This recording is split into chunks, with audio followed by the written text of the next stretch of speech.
बर्तमान करमा में RA exam रे आइथिबा 2 number question if 2 the power a equal to 64 then find the value of 2 the power a minus 3 बहुत ही हम काना कहिचे question देखो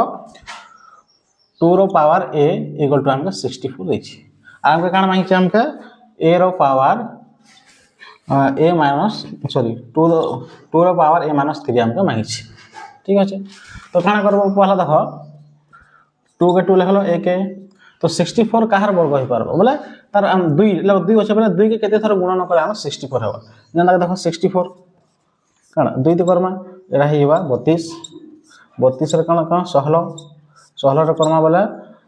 हमर 8 8 रे केते हेबा 4 4 गला 2 2 4 तो केतेरा 2 होचे 1 2